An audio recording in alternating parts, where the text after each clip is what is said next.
1960s, a wave of social change swept through the streets of America. With the process of that change came violence. Los Angeles, Chicago, Detroit, Newark, and dozens of other cities saw open warfare between civilians and law enforcement. The foundations of America were shaking.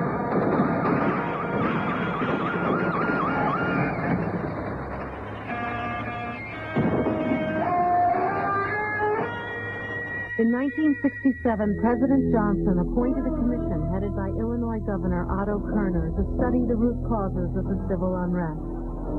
After in-depth analysis, the Kerner Commission stated in its report, America is moving toward two societies, one black and one white, separate and unequal. This race and class war erupted in Los Angeles in 1965 in the Watts Ghetto, when an incident of police brutality inflamed a population already smoldering from racism and economic depression.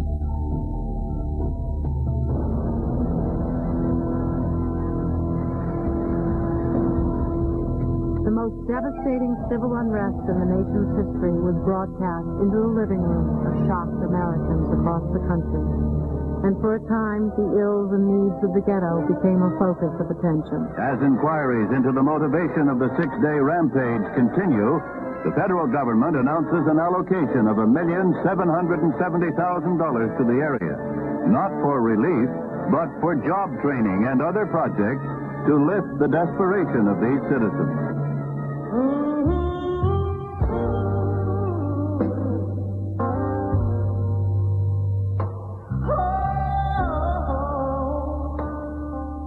The answer which arose out of the smoke and the ashes in the city of Angels was a master plan for rebuilding of the inner city. It was called the 25-year plan. One of the people who remembers seeing the drawings and models for the proposed improvements in the community is South Central social worker Mrs. Nola Carter. There were condominiums and townhouses, and there were women pushing their babies in little grocery stores, variety stores, and everything that you would need in your community to shop for. And there was no African American in those pictures. The plans that Mrs. Carter saw were the official vision of the future of South Central Los Angeles. Reviewing it, and we had our meeting after reviewing the pictures.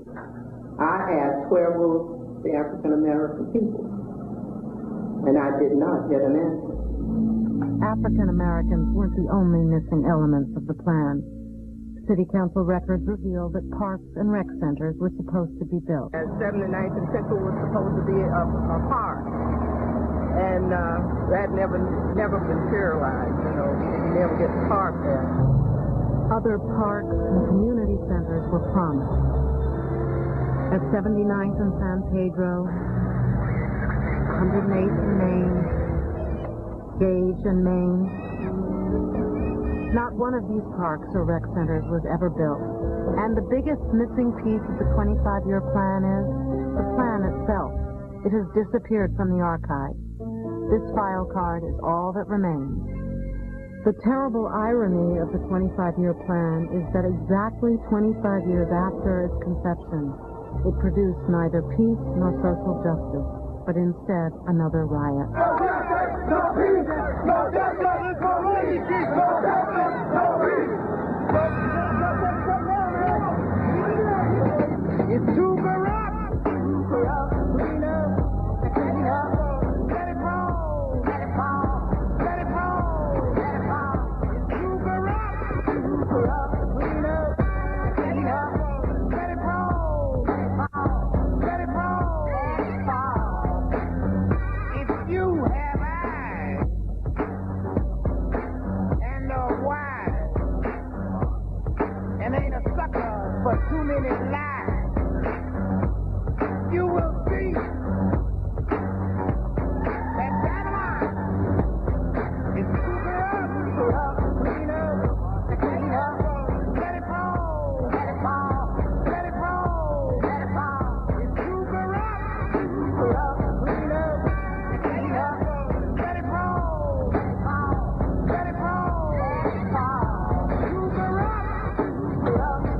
25 years after the uprising of 65, the same streets were on fire again. The same ruins were smoldering again. The same talk of rebuilding swirled up out of the smoke and the dust. Out of the ashes of the 92 uprising came a new plan, this one called Rebuild LA. Once again, we're talking about change. We're talking about an economic base. We're talking about team centers. We're talking about programs that will serve people. It's going to work for people. Once again, we have the same poverty income programs jumping up. We have the same type of clergy bullshitting. We're still looking for that leadership. Don't seem to be there. When they came up with this, we're going to help build South Central back up and East Los Angeles back up. Build it back up with what? The same thing that was back down there? As far as I know, when I talk to young people, they don't see anything coming to them from Rebuild LA. All right. But every kid in the street is not turned on to anything about Rebuild LA. There are few in the community who have seen any benefit from the new plan, a plan they regard as the same old plan, dressed up to address a shaky future. I liken these uprisings to an earthquake. The potential for aftershocks are real, and no one will be able to determine when, where, or how these earthquakes will unfold or these aftershocks will unfold, but they will be coming, because as long as we don't have any justice, this country will not have any peace. Bam! What's that? Okay, in terms of the future, it's like this. It's a do-or-die thing already. Every year, or often as possible, we just gonna have these uprisings like we had this year in April and May. You know what I'm saying? Because brothers are tired of it, man. We ain't got nothing to lose. We ain't got nothing to gain.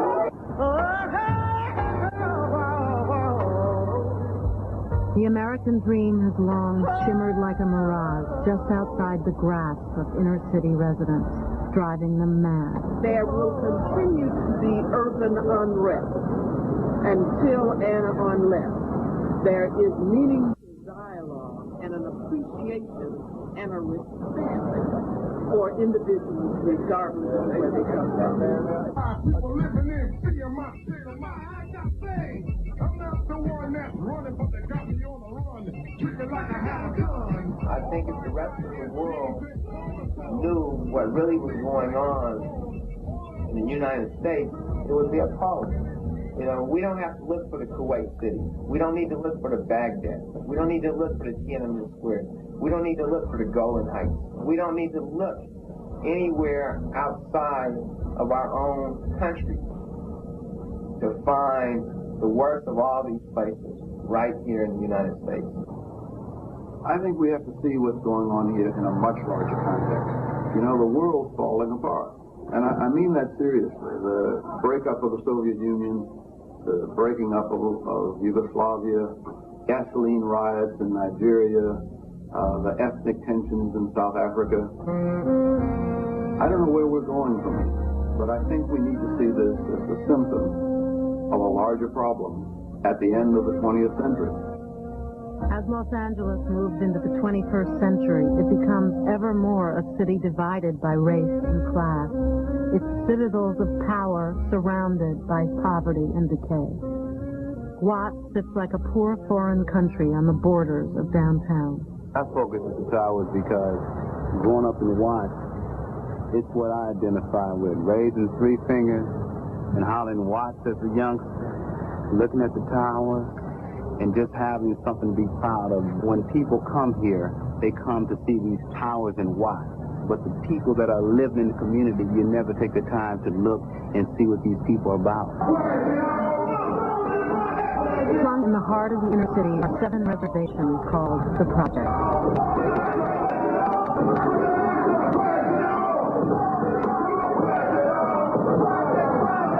Waking up every day in the project is like waking up in jail. This program means you go to school. If you don't go to school, you hang out. It's like when you're in jail, you either go to school or you stay in your room.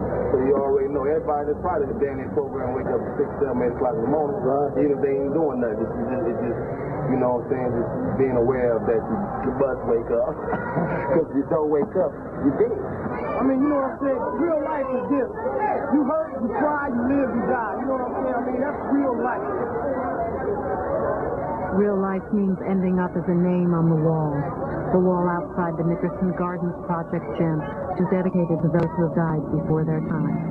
This guy right here, Joe Clement, his brother just got killed last year. Was that on Labor Day?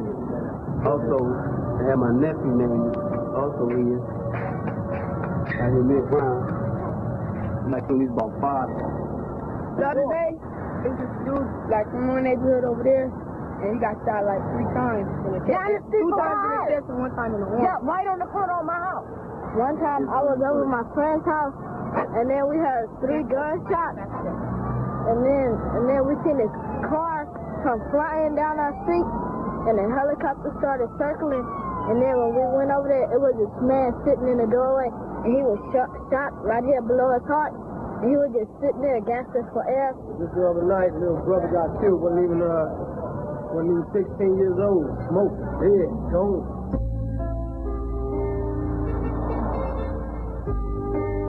People can say they're not scared, but they are, because you can see people have bars on their windows, and they lock like 50 million locks on their doors.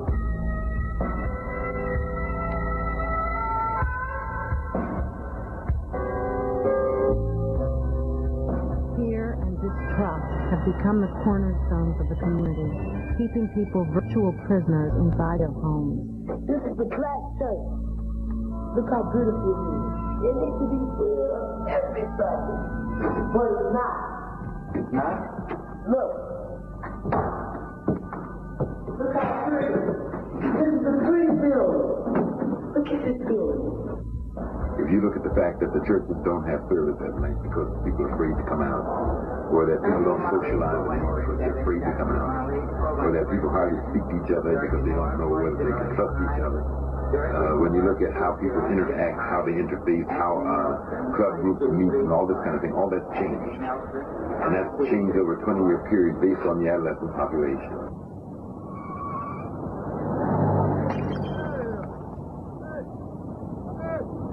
It's a fear out here that you wouldn't believe. People afraid of... In fact, some are afraid of their own children because they don't understand what they do and what it's all about. They don't understand the violence that's in the streets. We have nothing here to even put our money into to keep building the community. Okay? And then people cry. But when they... Leilani Pettiford and her 4 children live in South Central.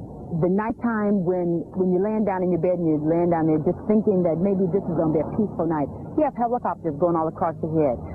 Just about every night that I lay down in my bed, I do hear gunshots.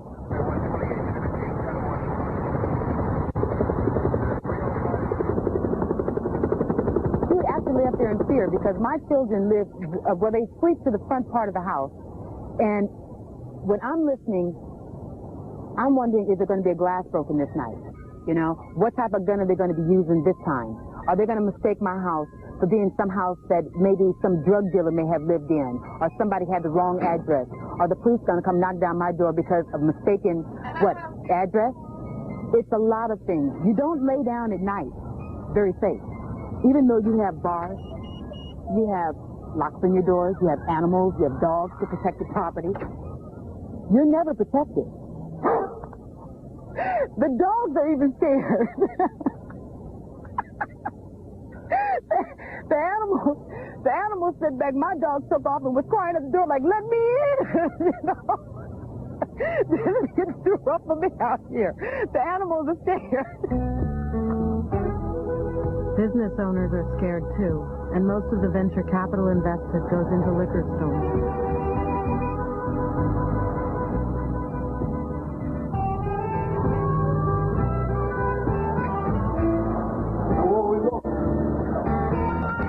The liquor stores, we can overlay on this now, and as you can see, there is not a significantly greater concentration of liquor stores in the South Central area than there is in other parts of town.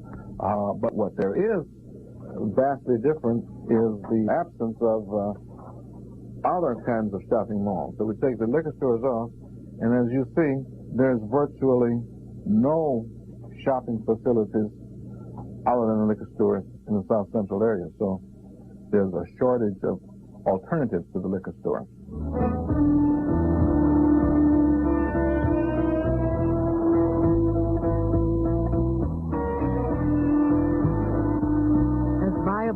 bonds in the community shrink, the apathy grows.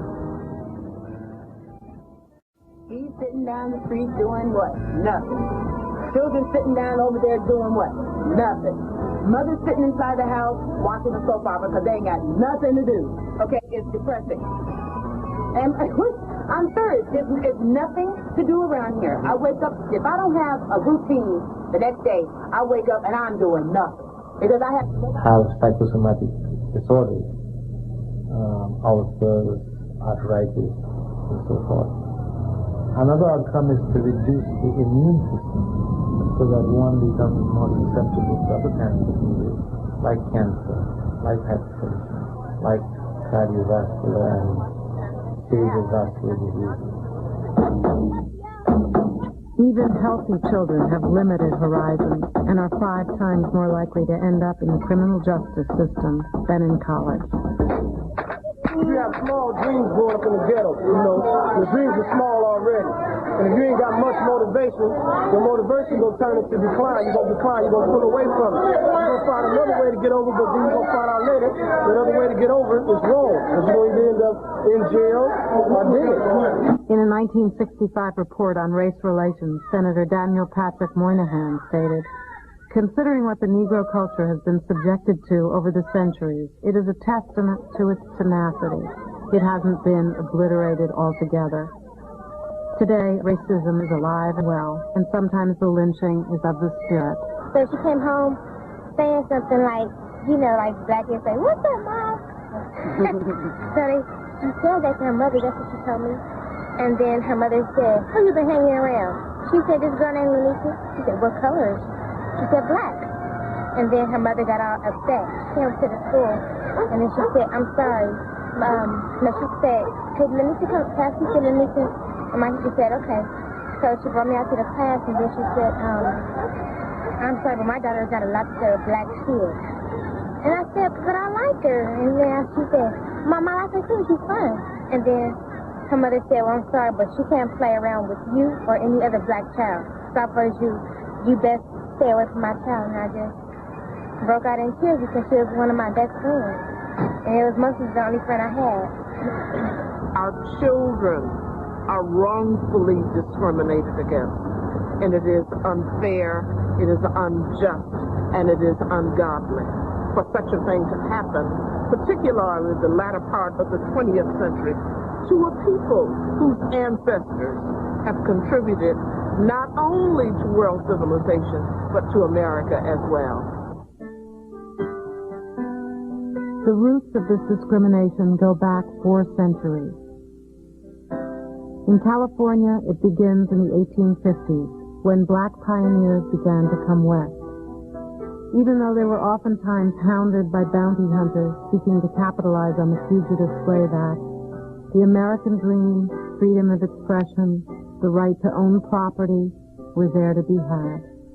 By 1890, there were 1,200 blacks living in Los Angeles. Most found the living safer in de facto segregated communities at the southern border of the city. Between 1910 and 1920, poverty and the mechanization of southern farming propelled a black exodus to urban centers in the north. Blacks poured out of the south seeking new jobs in cities like Los Angeles. A few lucky ones found opportunity, but most arrived handicapped by poor education and little job training, and had difficulty trying to crack a labor pool rigidly controlled by whites. They were redlined by banks and insurance companies and had meager access to medical care.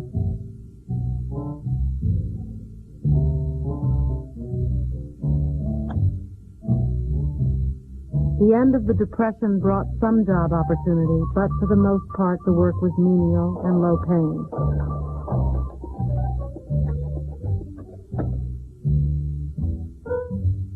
Many were working to better themselves, but the Ralph Bunches who cracked the system were few. Discrimination was entrenched, and during World War II, blacks found it even in the Army, just as they had back home.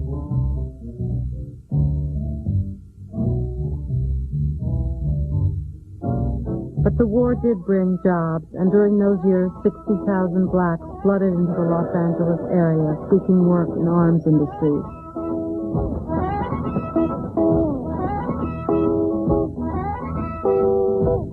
The Black Ghetto stretched from the shadows of City Hall 100 blocks south through what is now Compton and Watts.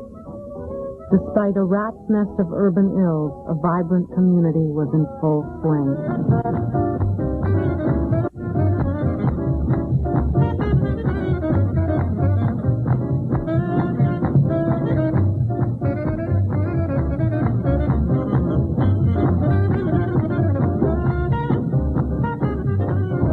Central Avenue was the cultural center of South Central Los Angeles, of the black community, really in all of California. From 5th Street all the way to 120th and Central was clubs and community organizations on both sides of the street, community businesses. This is where we came for our entertainment. The Central Theater was over there. Doctor's office was over on that corner. The only thing here that was there then is Miss Goldtoe's florist, right here on the corner of 79th and Central. She's still there. You could shop for whatever you needed right here on Central Avenue. The closest public hospital was a 2-hour bus ride away. The cost of health care was outside the reach of most residents. Black infant mortality was 58% higher than that of whites. The schools were overcrowded and poorly funded. Joblessness held steady at 45%. The summer of '65 had produced an explosive chain of events culminating in the repeal of the California Fair Housing Act, which signaled to blacks that they would not be moving anywhere outside their ghettos. Anger boiled in the streets and finally erupted. Blame for the uprising was placed not on the ills of the community, but on black immorality and sedition. 34 people were dead in what will always be known as insurrection by hoodlums.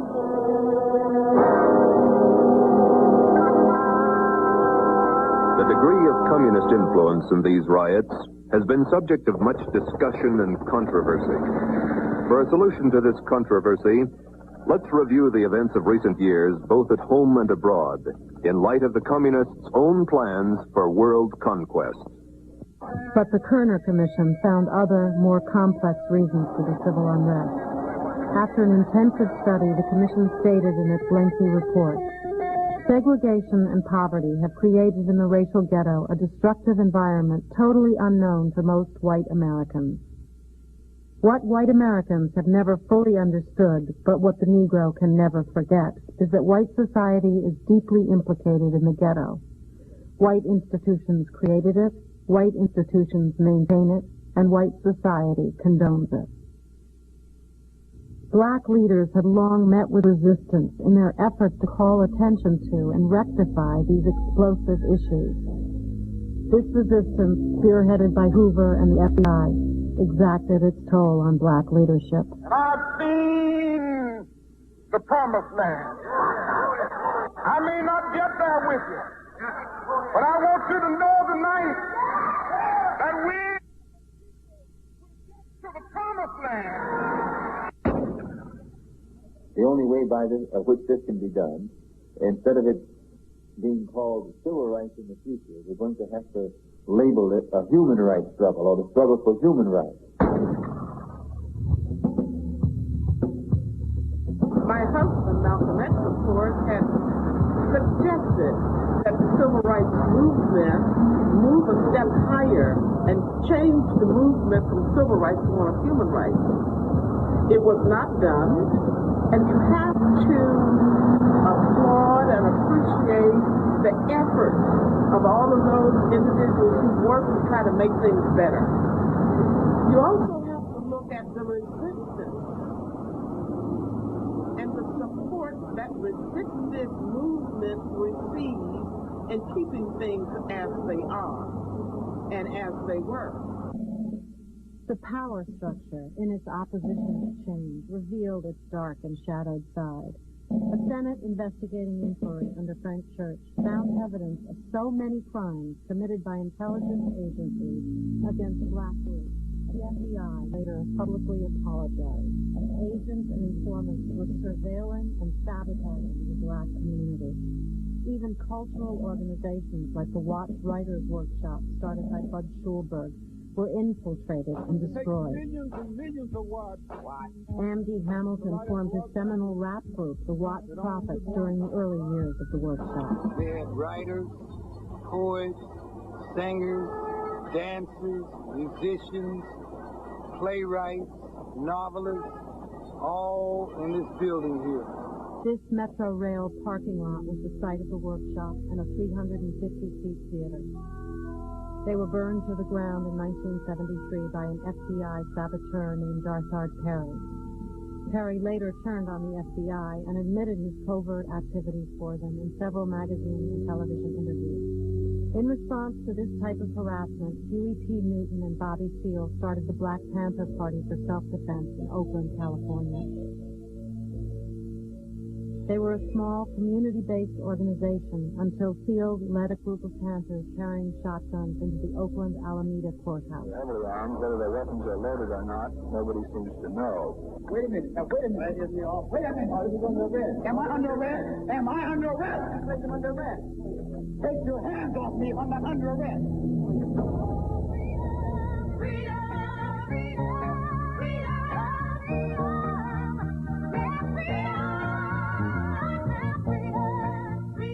The brazen defiance of white authority on national television vivified the spirits of blacks, and party chapters sprung up across the country. The Panthers were committed to change the system, and their credo was Malcolm X's, by any means necessary. I might be in jail, I might be anywhere, but when I leave, you remember I said, with the last words on my lips, that I am a revolutionary. Revolution has come. Revolution has come. I think the larger community never understood what the Panthers was all about. They never understood the kinds of programs that they was providing. The education for the kids, feeding families, and doing a whole lot of things.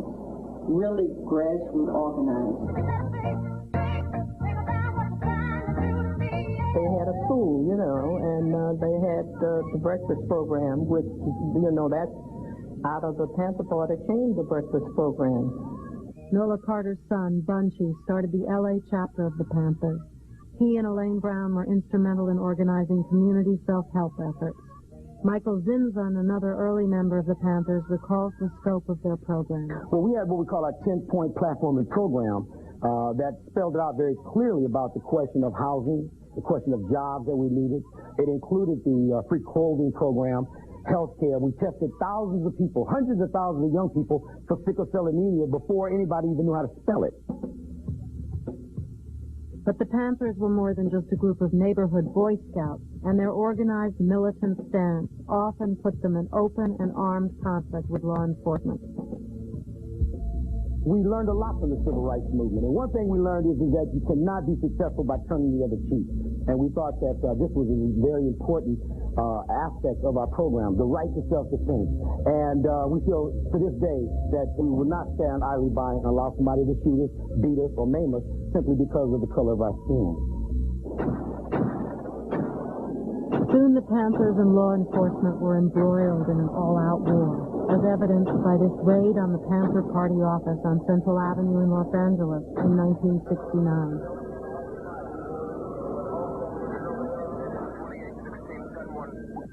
There was a war against the Panthers, counterinsurgency, right across the country.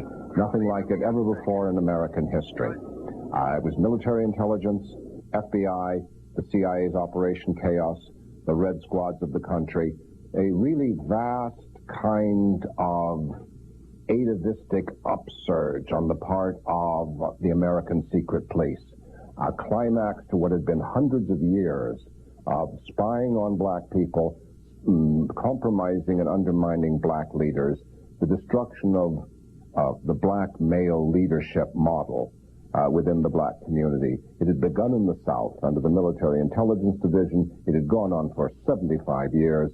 It had even gone so far as to use U-2 spy planes to monitor the large nonviolent civil rights demonstrations of the 1960s. It trained the military intelligence and FBI, worked with Ku Klux Klan counterinsurgency in this, and finally by the 1960s and early 70s, in an atmosphere of assassination of black leaders, and then the murder and incarceration of the Panther leadership. He was a target in that war. His greatest ambition was to see that kids make it in life, because he'd always tell me how strong I was, that's why they made it, But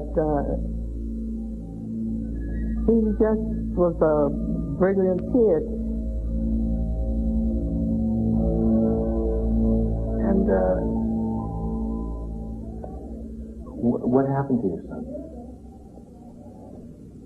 What happened to him? Can you tell us? He was killed at UCLA. They say by the US organization.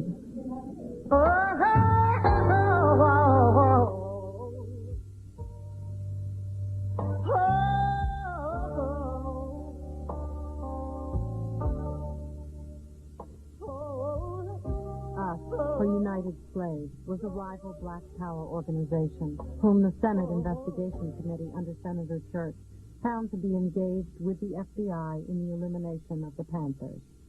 Using nail bombs, provocateurs, and other deadly tactics, law enforcement decimated Panther leadership across the country.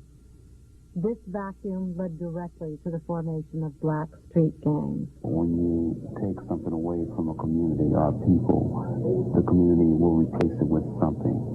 When you take oil out the ground, you have to replace it. So when you took the leadership away in the 60s, the youth replaced it with something. The Panthers was white time. So what did you leave in Los Angeles and other communities? You had a bunch of young children organized to move forward and do something, but the leaders are gone. They're not in Vietnam, they're in jail, or they're dead. Okay, no problem. Suddenly in comes a new set of people. We seeked our own leadership. We felt basically that the leaders of the 60s failed us because we didn't quite comprehend what they stood for at that time. Also, we looked at the fact that the act of violence totally on the people without the people fighting back, it didn't make any sense to youngsters.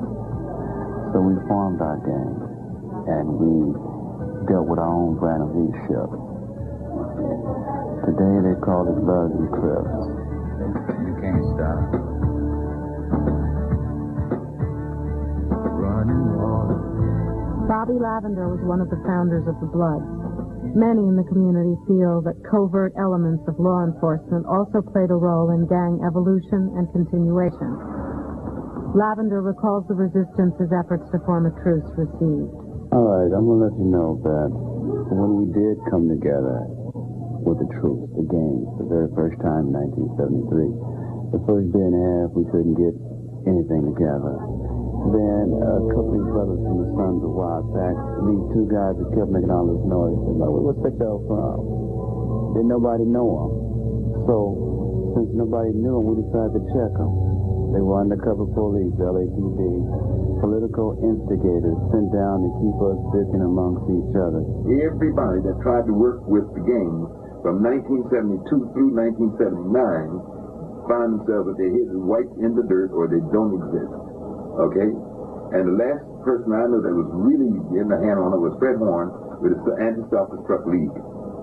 And he had those kids sitting around in the long table, paying them money to come sit and work out their differences. Gang violence stopped. And that was in 1976. And you had them sitting around literally a long table? A long table. This piece here. You see it? That's the long table. There it is. We had Crips and all the different groups on that end, on the far left, and all the Bloods was on the far right. And they all sit down in agreement. We taught them arbitration and mediation skills. What happened with the law? What happened is that from all indications, there were people within the group that really didn't want the activity to be maintained, like some of what's going on right now. The next thing you know, Fred Horn got set up by the LAPD.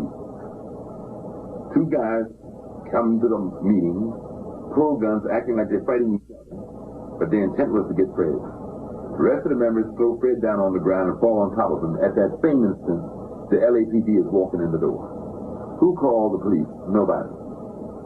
Why were they coming? Because that was the plan. The plan seems to have been to keep the gangs at war. If not, why could law enforcement eliminate a national organization like the Panthers from Maine to California and yet not be able to wipe out two local street gangs? Consequently, the gangs grew stronger and reached a peak in the late 80s. The effects of this chain of events are evident in the lives of inner-city youth today. The choice is right. So they end up getting into the violent side. There's no alternative. No one is preparing for them to live, but they're preparing. All they're going to do is run a gang is just, we hanging out with the guys and we're just having a good time. But sooner or later they're going to get shot and they're going to be like in the hospital, and if they be lucky if they don't die. If the little ones getting together talking about we don't care, they got a group talking about addicted to crime, nothing but trouble. Okay, no, these are young kids. You think younger gangs? These are young kids. And they have guns? Okay, these kids are walking around with beepers. They walk around with knives. They walk around with poles in their hands. At my school, like the eighth graders, they bring guns and they pull them out and everything. And some of the eighth graders, they sell dope. What grade are you? Ninth. You're in the 9th grade? And there's kids in gangs in your school? Everybody.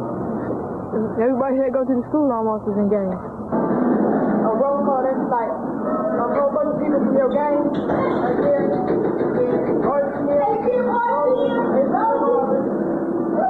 Blink, Point, Roses, RTMI.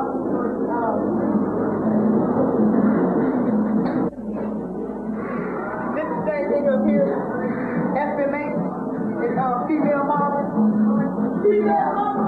My children can be angels in the home. I have no problems with my girls. Once my boys leave that house, I don't know who they are. Now, when I walked up and I couldn't recognize my own son among a bunch of boys that looked like boys in the hood, that really scared me. That scared me.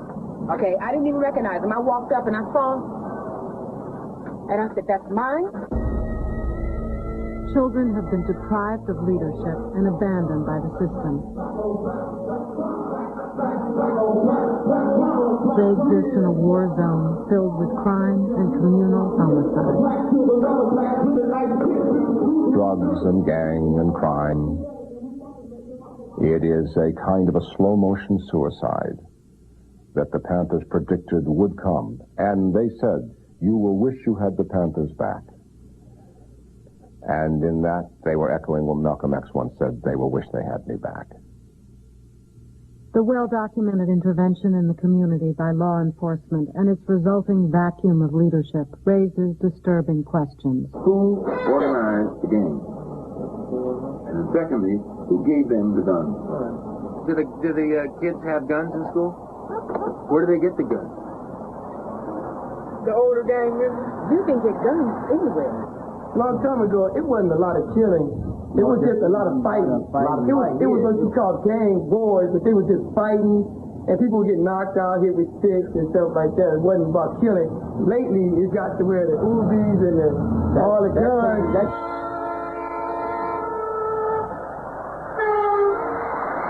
He got a gun, I got a gun, he got a gun, he got a gun, he got one, you ain't got one. Why? That's the way of life out here. We got upset with Rap Brown and Stokely Carmichael years ago when they said violence is as American as apple pie. And yet it is, unfortunately. And it's not poor black people that are flooding the streets with guns.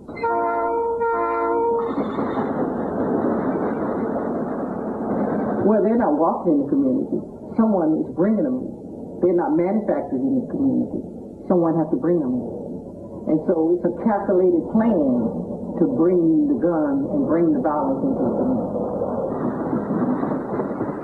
Basically, how the gun stuff really get into the projects is the tracks, the trains would run down Wilmington and come across Compton Avenue, and they just like this, stop. No conductor, none, nowhere in sight. And it's open house. People just go up there and grab guns, mopeds, car parts, anything that was on there. You know, the guns inside a guns, I'm talking about crates, man. Crates are stacked up. They high all the way up to the top, full of guns. And then you might go to another car, it might be boxes and crates full of shells, cases of shells and stuff. For any kind of gun you want. And nobody knew where it came from. Nobody know where it comes from. All of a sudden the train, everybody hear the train. The train is there. We know it's something on the train. And they run straight to the train, and whatever is on the train, they come up on. A boxcar just sitting there and several boxcars. I mean, it'd be a whole train.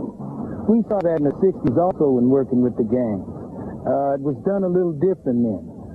We would find, say, a van full of guns, handguns, parked in the middle of the project. It wouldn't stay there an hour, and it would be broken into, and all those guns would be gone. Guns were always made readily available in these communities. The guns come in from organized families, so to speak. Let's say from your old,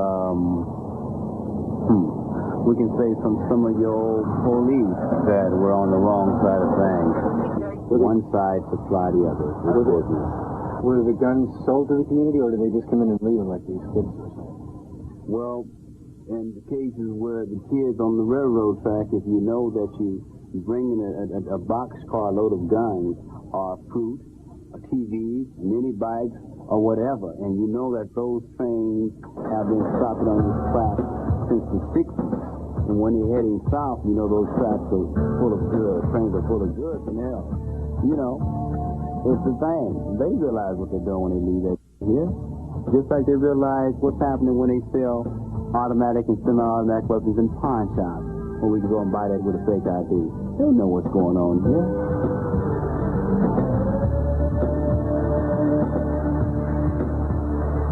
You can't stop. Running water. Can't kill the fire that burns. As gangs and guns and death crippled the community, Dr. Smith started programs to deal with these problems. The fight for program funding became a war in itself. Now, this is the Department of Pediatrics. This is the Community Division of Pediatrics. We committed ourselves to try to work with adolescents from the beginning of the time that we came here. There's not one dime in a budget that is given to this division or to this office to work with anybody. The inner city has been ripped apart during the last decade as local, state, and federal governments reprioritize their budgets toward law enforcement. It's been a deadly trade-off for the community, as evidenced by a bulletin board in Dr. Smith's office. On this board are general community people, social workers, school counselors, a college professor, you name it, right on down to gangbangers. Students in medical training, students in high school training, but all of them are dead before their time. You see, and that's why I have this as a reminder. This hospital was the hope of the community. You came here working for the hope of the community. You didn't come here to give your life to die. That's not what it is. But when you come into a community on the siege, that's what's required. Now, there's a little humor here, too. One man came in, and he was a very jovial man. He walked in, first day he had a clean in his office, and he just happened to sit there and walk in to see what this room was about. When he walked and looked at that board, the first thing he says, how morbid. And the whole thing, you remember that time? How morbid can you get? And he said, your doctor, your boss is 666. So then he finally says, well, I hope I don't go on your board. But he's up there. Each year at Christmas, in the Nickerson Garden Housing Project Gym, Dr. Smith holds a memorial service for all those in the community who have died before their time.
count.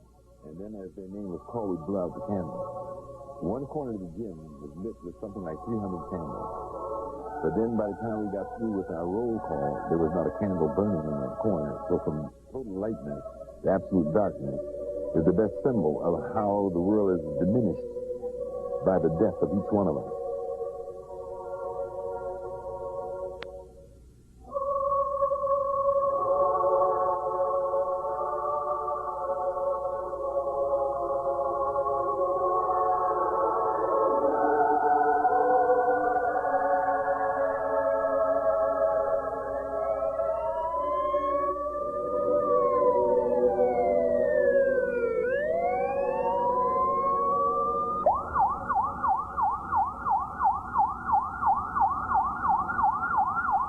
I probably like to play basketball because some boys think they're better than girls. But we could do the same thing. Some boys don't even know how to do cartwheels. That's what I hate about them. They're talking about they better than us, but they not. They can't even do no cartwheels. He said. What's there to do around here? Nothing. We don't do nothing. If we go to swimming, some people might come over to expect us. We got swimming, but we can't go swimming. We can't play ball wheels, we can't walk. Go to the store, play video games. Yeah, where do you play? In the liquor store. Over here? How far? In the liquor store? Video store. Yeah, video store.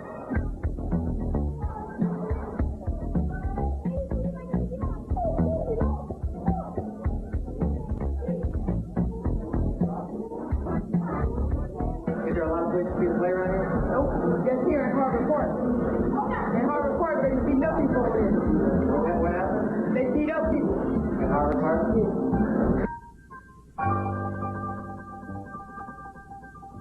In the last 15 years, 70% of government funding for social programs has evaporated. For example, in 1987, the city of LA allocated the shameful figure of $30,000 for 150 rec centers serving hundreds of thousands of children. No toys, no games, no nothing. When we come to do physical for our campus, but we do it in this room, and we do use the cabinet house as the examining table. But where's the equipment? Schools, too, are suffering. Already underfunded and ill-equipped, they face even further cuts as California falls from 4th to 33rd place in student spending. But the funny part is they have courses in the school. They have a wood shop. You see them, you have no kind of tools in the wood shop, okay? You have no wood, nothing. And I walked in the class and I said, this is a wood shop? And the teacher said, yes. I said, well, where's the wood? Where's the tool? Okay? And I said, okay, fine. How are you supposed to grade a child for something that's not even available to them? Education, man, is the main thing, man. Keep our little ones that's growing up around here strong, so they won't have to go through what we went through when we was growing up. And I see a lot of the kids right now, they ain't got half the chances, as I had, you know what I'm saying? And it got worse, you know what I'm saying? It's getting worse. It's getting way worse. What do you think it's going to be like for your kids? Hopefully, I'm trying to make sure they have a good education. Can they get that around here? Or the schools, Of course not. They know better. What are the schools like around here? Joke around here, man. How do you mean? Schools overcrowded? Schools are overcrowded? If you talk about the schools, they're not up to any standard where kids need to be educated. You just need to visit some of the schools and see.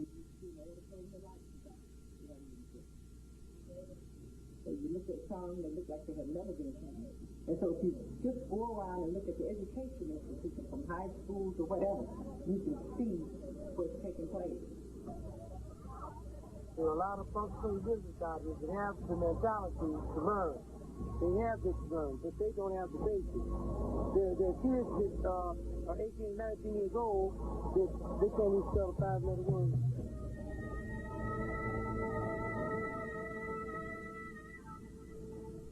Bring to the public school system. The very social conditions of segregation reinforce and help to preserve and perpetuate these language differences that the black child brings to the public schools. Even outside of the South, de facto segregation, redlining by lending institutions, has created the preservation of this linguistic continuation of Africa and black America. sounds are very different in their organization, in their rules from standard English. We have desegregation of the schools and an avalanche of white educators who are coming in here with their credentials and all their state certification as educators and what they know about teaching an African-American child how to read and write or perform in English. You can get it under your fingernail. What they're doing is they're taking our children out of our community, busing them to the white neighborhood. And then once they get up to the white neighborhood, those people don't want to be dealing with these kids because that's not what they deal with. When kids go to school and they don't fit in for whatever reason, whatever problem, and the overcrowding of it, it's easy to just keep pushing away and pushing away until they feel that, why should I go to this class? You know, I can hang out on the street and I won't have to go through all this mess. I'm not learning anything new. You know, and so whatever problem they have, one by one they end up not going to class. In the black community, you have 50% across the nation. We're talking about dropping out of school. We're talking about elementary school before they get to high school. Now, any society that's untrained, it means that the community at large, a greater portion of the community, will not be able to articulate the problem. Is the language of the inarticulate. C-U-N, a friend of my person, flip side, you know what I'm saying? Hey, when I'm doing a rob, ain't no need to rehearse it, you know what I'm saying? Empty out your pocket, fast as a rock. You try to trip on me to get pistol whipped. You know what I'm saying? I take your bankroll, then I stroll. If I see foot patrol, I gotta go. Rapping, the word itself, had in the old generation to do with rhapsodizing. This is the brother that was really smooth with language, okay? I was in the bathroom to watch my face on the TV. It wasn't running TV. And it was going on for about 7 weeks. And it caused a riot on the city streets. I was in the same house with my head up high. Blood and beats, nothing, not afraid to die. The new thing of it is that it's a style of singing, but originally rapping had to do with just a brother that had a real strong conversation with women, but it still had the same application. It was a matter of being able to articulate yourself and get past the key, whether it was not having all of the other kinds of things it took to get a girl and being able to con her or fool her into liking you more than somebody else, even in spite of all of the deficiencies that you were bringing, you had a heavy rap.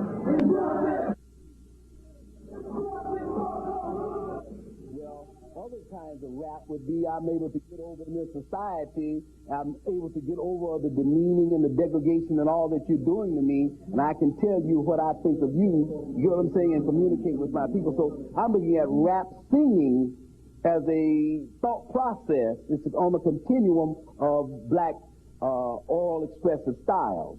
And I'm saying that if you can't make it in the written situations of life that require proficiency in literacy, then there is an oral literacy that you better have to compensate for it.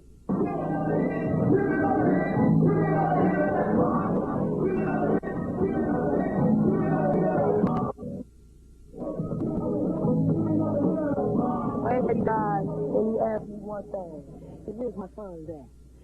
They wouldn't come to the hospital. They was doing their thing. What were they scared of? Because they was doing their thing. Cocaine.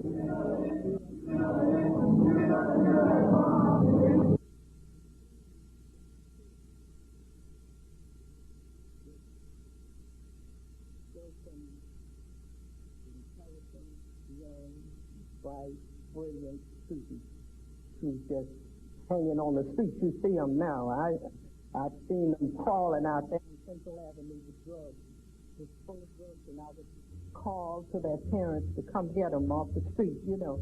So it's just...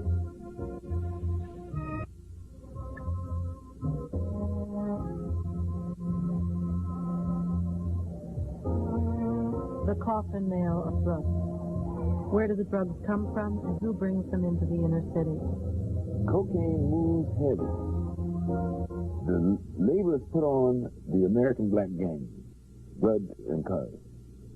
Billions and billions of dollars in drugs. Not here in this community. They say every gang member's got between $4,000 and $6,000 in his pockets every week. That's bullshit. You see, all that crap is the drugs. Also, we say that the gang actually controlling the drug scene. That's bullshit. We don't have poppy fields. We don't have coca fields as well. Plantations. We don't have that. Now, if the blood and the curves moved all that drugs, we shouldn't have a problem with unemployment and all the poverty we see. The UCLA Center for the Study of Urban Poverty concludes that blacks have largely been ignored in the post-industrial economy. Once flourishing Great Society employment programs like Neighborhood Youth Care, CETA, and Job Corps have gradually been eviscerated, leaving inner-city residents in the dust, isolated from the mainstream economy. Over 200,000 jobs have disappeared since 1978. The Firestone plant is now a furniture company. Lockheed has packed up and gone. The GM plant is a rubble-strewn field. There ain't no big business like factories and a whole lot of things that moved out of this community that took jobs away. And so, in order to find jobs, the person had to go further out. And then, yeah, we black. And people just don't want to really give us opportunity or a chance. It's hard to get a chance to make it in this world. Despite this crushing unemployment, even when jobs do become available in the area, it is the rare inner-city resident who gets one.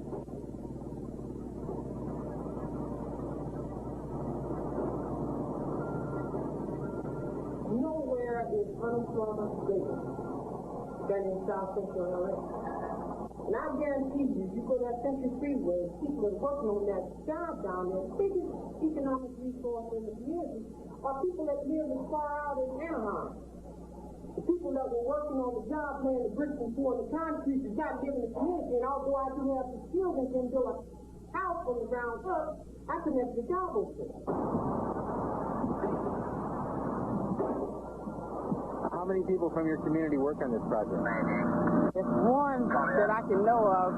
She's right there. She's a finisher, but I'm an operator. So out of the entire crew, there's two of you? Just two. And where are all the other people from? From out of state. From out of state? From out of state. Some is from Arizona, some is from Denver. And what do the union here have to say about that? They let them come in and they'll work with us. At the Nickerson Gardens housing project, where 85% of the people are unemployed, a daycare center is being built by laborers from outside the community.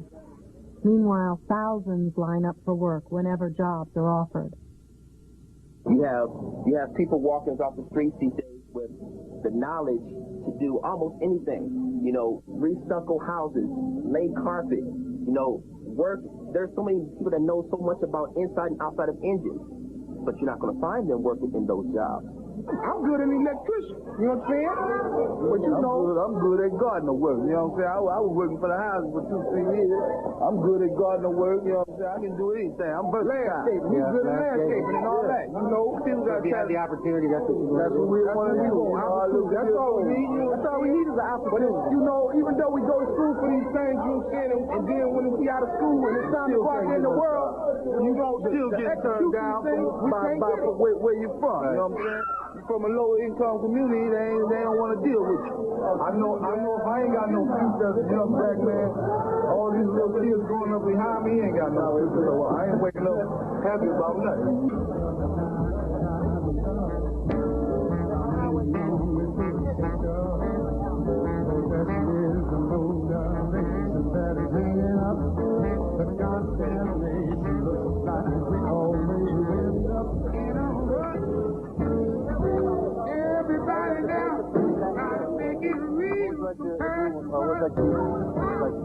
When I grow up, I want to be a fireman. You want to be a fireman? Yeah, saving people's lives.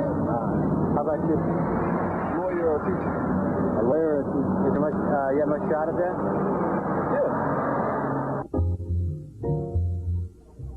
The American dream, if it ever existed in the ghetto, is long gone. A fact recognized by the McCone Commission, which was formed by then Governor Edmund G. Brown to find the root causes of the civil unrest in 1965. The commission stated The most serious problem that faces the Negro in our community is employment. Today, 25 years later, unemployment has increased to a staggering 55%. Most of those desperately seeking work have no alternative but to scavenge through the rubble produced by a system which has shown little use for them.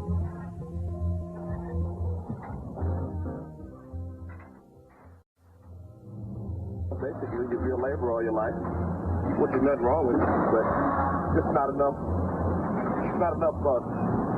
training facilities for that. If you could do anything you wanted, what would you do?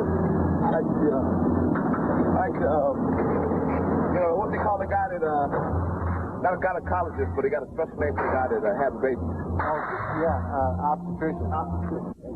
You like babies? Yes, sir. Don't want to step on nobody, don't want to hurt nobody. And there's a lot of guys that really don't mean no harm out here, but they have no other choice. And sometimes they say, hey, the hell with it. I'm going to take a chance. I'm already living in hell. There's a lot of people that, say, well, at least you woke up this morning. Be thankful for your health and waking up. Praise God for that. But that's not paying the bills. If you know that you're waking up, you know that if you don't make no money by the end of the day, the wife is going to be griping. The babies are looking at daddy. No bag today, daddy. No milk. No candy. And that hurts. That means that the breadwinner, the man of the house, he don't sleep good at night. A nightmare. I wake up moody a lot of times. And it's bad. It don't make me feel good. And I look around, and okay, this guy here may have just got his check. Human, you're still going to think about it. Oh, the guy done got drunk. Maybe I might feel, because then you think deep down inside, that's not the right way to go. And the bitter trap of unemployment is that all too often the labyrinth leads directly to jail. 2 new county jails and a prison are being constructed in a city which already warehouses over 30% of the black male population. It's too expensive to put them in jail. I mean, California's budget is just about busted wide open trying to build prisons. You can send them to college for 4 years in California, almost cheaper than you can keep somebody in jail for 1 year. And the difference is that when they get out of college, they're taxpayers. They'll be employed. They'll be consumers. They'll be contributing to the society. You can't send enough people to jail to have peace. The web of ensnarement in the criminal justice system begins early in the lives of young blacks. There's a game. The game is to build a file up on a person. But when we were little and just growing in the community, they would come by and they would pull us to the side and they would take Polaroid cameras and take pictures of us. The next thing you know, if we're going to a park to play some ball or whatever, we're picked up, we're taken to jail for what they call rouseys, inside a riot. Any type of crap that's going to get us fingerprints because they start building our record. So that whenever something do go down in your life, if you do commit a crime, then what's going to happen now is they're going to look at that whole record that was built up on you. And that's how the judge is going to look at you as there's been a problem. And that's your time. This warehousing of black males is costly, depleting not only the seminal continuation of the race, but also the state budget. Consequently, humanitarian institutions and their programs suffer. This is the Martin Luther King Hospital, which was the hope of the 1970s. But if you look straight out that window, you'll see the new hope, the hope of the 1990s, and that is the L.A. County Jail. If this had worked, there would be no reason for that. As jails replace hospitals and the social priority, the community must look to itself for help. But oftentimes self-help efforts are hampered by the system. The annual Watts Summer Festival, for example, drew an overseeing force of 200 uniformed cops. 2816, gun 1.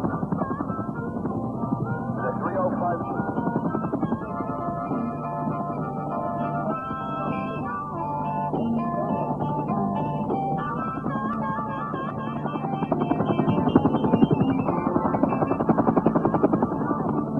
We did ask for police participation, but we're trying to convince them that it's not necessary to have such high visibility because they're fighting off the people.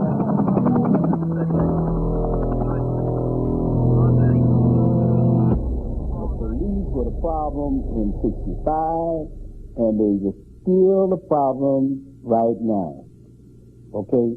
Because these people see themselves as occupation forces in the community. They're not here as people who live in the community, who want to keep our homes from being broken into and our purses from being snatched and keep us from being robbed while we're doing business. They ride with a siege mentality through the community as occupation troops. Okay? They see themselves as the first line of defense for white society at large.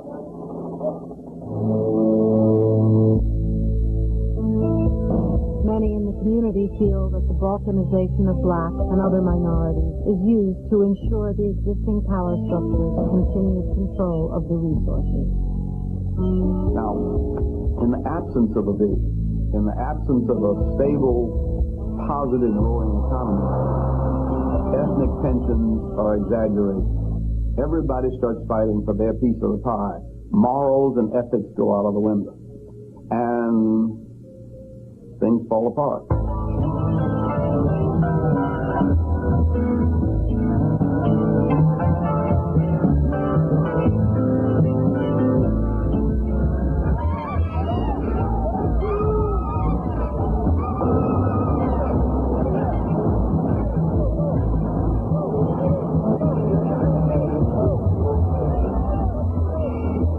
When the King verdict was announced, it ignited a neighborhood already smoldering from a tense encounter with police earlier that same afternoon. As the mayhem escalated, the police withdrew to Manson and made little attempt to stop it. As the fires burned and the disorder reached a peak, Chief of Police Gates went to a fundraising dinner 20 miles away on the affluent west side. Fear swept through the city as fires and looting crept toward the borders of more well-to-do areas.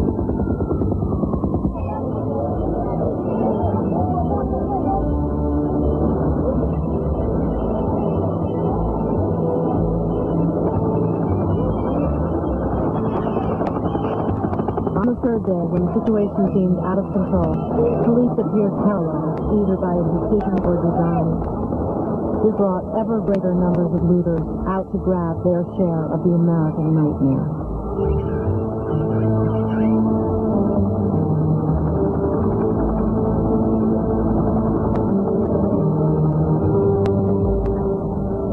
Looting the United States is as American as apple pie. The nation was looted from the Indians. They looted my labor. The SNLs were looted. The banks are being looted. Everywhere you turn, from the top of the United States to the bottom of the United States, it's a looting. So now when you find a store with nobody in it and full of groceries, what would you expect in America but for it to be looted?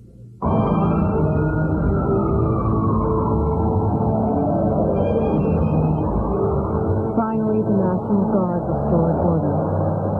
The terrifying eye blink of anarchy was over. The riot had done its job.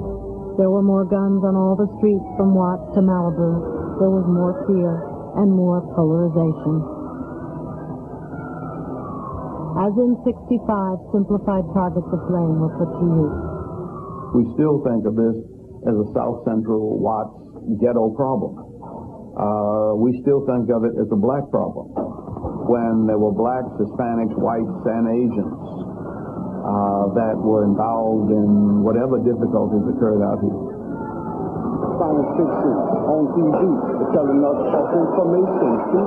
Now we don't know what the TV show is nothing but scripted reality. Power is the ability to define reality and to have others respond as if that definition were their own. I'll say it again. Power is the ability to define reality and to have others respond as if that definition were their own. Some people see this as something to do with coercion or physical force. Some have the power of persuasion. However you achieve having others respond as if your definition of what is and ain't going to be is their own, you have power. In the house. Straight up, man. Watches in the house. Going down, history going. You know what I'm saying? Oh, yeah. Not since 25 years has there been a truce, and people keep talking about, is this a real truce? But so far, the statistics show you and evidence that it is real. Homicide rates, the drive-by shootings are down markedly.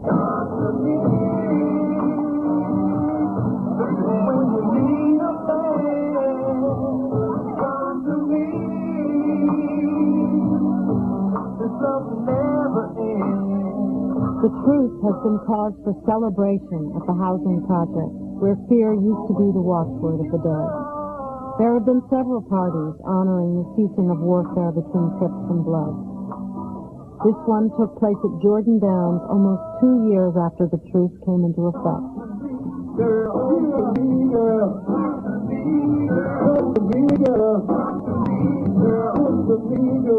We are the only people in America that do not control our community. But God willing, we will be able to do this. So we call upon the Bloods and the Crips to stay united. And it is your duty, Bloods and Crips. It is your duty, it is your responsibility to protect our men, our women, and children from these racist, dog white police, from disrespecting, brutalizing, and murdering our people.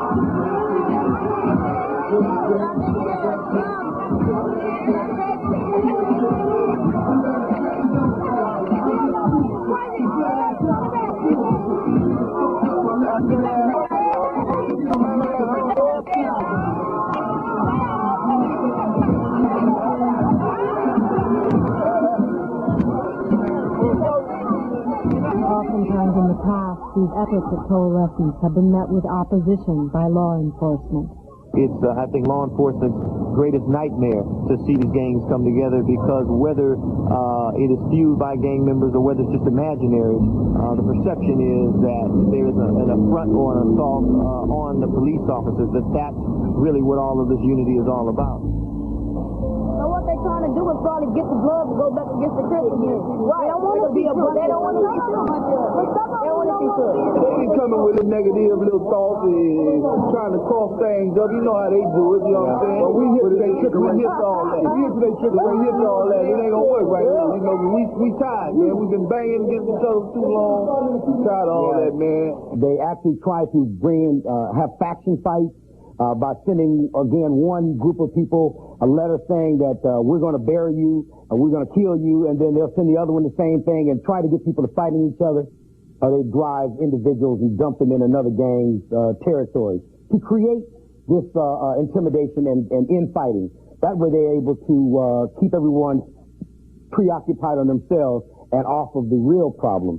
And so it's not something new, and it's not something that's going to go away in the near future. We're saying that the LAPD, that the FBI have developed the kind of programs that their main objective is to maintain control over the black community, particularly the youth in our community. Year of a black planet.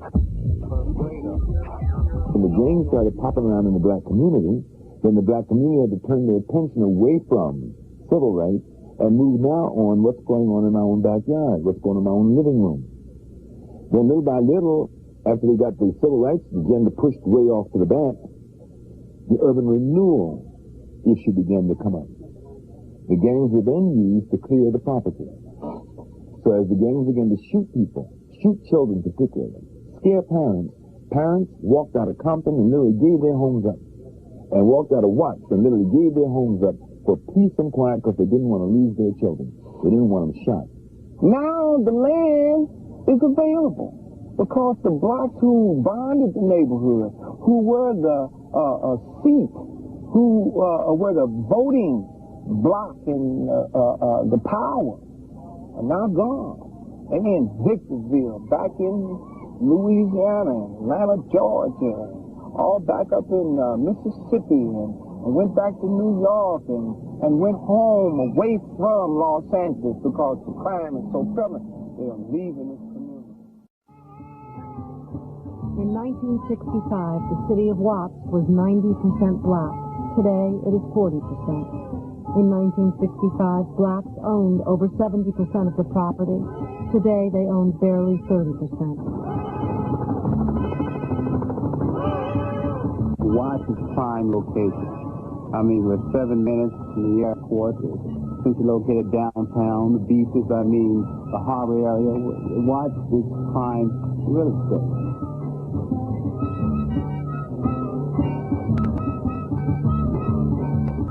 They don't sweat the graffiti because the more graffiti that's put on the building, the value is going lower and lower. And so, therefore, they buy it cheaper.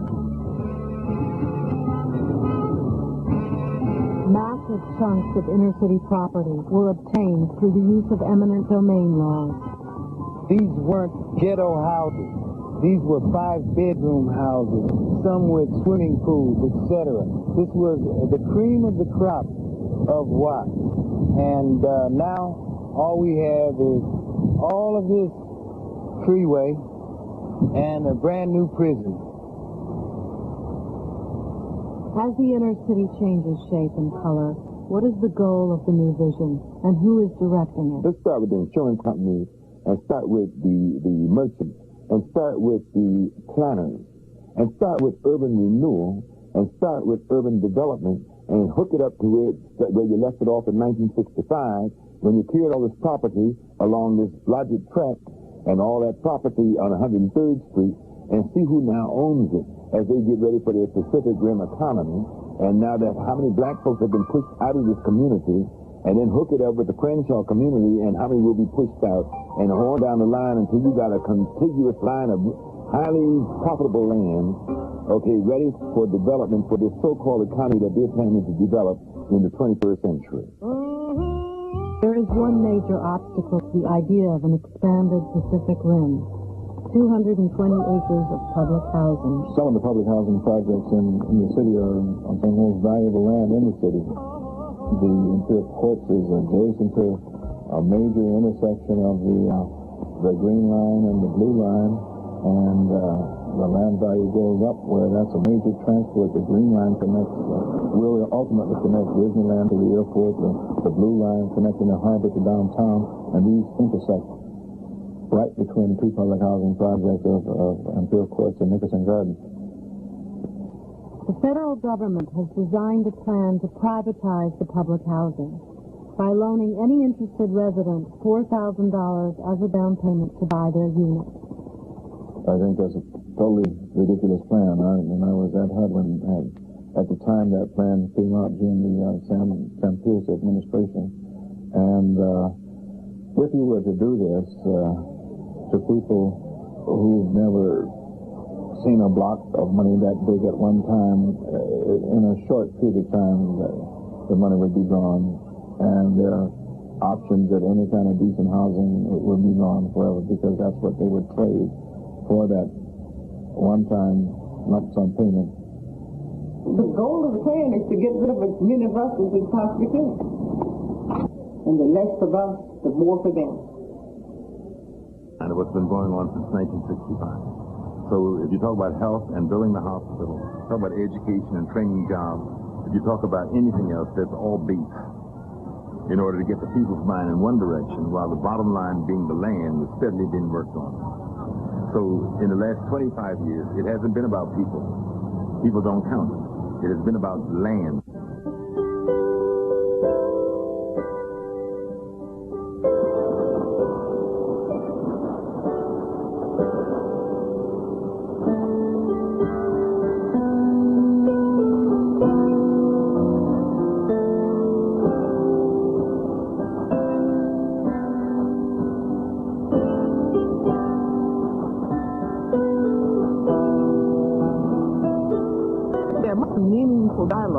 there must be redress of some sort. We cannot accept the fact that people ignore that this condition existed, it happened, and yet people can pay reparations to the Japanese, can house other individuals who come to this great country, and at the same time deny opportunity to the ethnic group that made this country as rich as it is. And so I would encourage anybody that if you see something need to be done, and you can surround yourself with people that's willing to support you to see that it take place, to keep on. Keep on, because it's a need out there. If all of us would take one issue and work on it on behalf of our people, we would see a difference. It's going to take all 5 races to make change. And if the system isn't going to work with us, just move to the side and let the people themselves do it.